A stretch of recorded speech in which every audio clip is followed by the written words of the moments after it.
हल्ली कौतुक करण्याची वृत्ती कमी झालेली दिसते.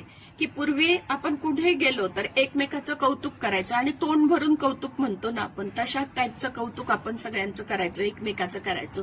परंतु आता मात्र कुठेही जा तुम्ही, किती छान काहीतरी अपिअरन्स केलं, किती छान कपडे घातले, किती छान तुम्ही काही काम केलं, तर पटकन लोक चांगलं झालं आहे हे म्हणत नाही. म्हणजे चांगलं म्हणण्याची वृत्तीच कमी झालेली आहे असं साधारणतः दिसत आहे.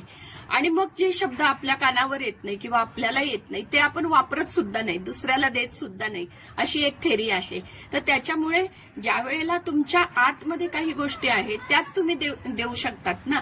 जर तुमच्याकडे कौतुकाचे शब्दच नाहीयेत किंवा तुमच्या कानावर ते आलेले नाहीये किंवा कोणी तुम्हाला दिलेले नाहीये, तर तुम्ही सुद्धा त्यांना पुढच्याला ते पास करत नाही किंवा देत नाहीयेत. आणि म्हणून जर समजा तुम्हाला ती सुरुवात करायची असेल तर तुम्ही स्वतःहून सुरुवात करा. एखाद्याचं कौतुक रोज दिवसातून एकाचं कौतुक जर तुम्ही केलं, एका व्यक्तीचं, तिच्या नुसत्या ड्रेसचं किंवा तिच्या वेगवेगळ्या ऍक्सेसरीजचं नाही, त्या व्यक्तीचं जर तुम्ही कौतुक केलं तर नक्की बघा तुम्हाला दिवसातून कधीतरी का असे ना ते कौतुक परत बुमरँग होऊन तुमच्यापर्यंत येणार आहे. त्याच्यामुळे हा प्रयोग तुम्ही करून बघा.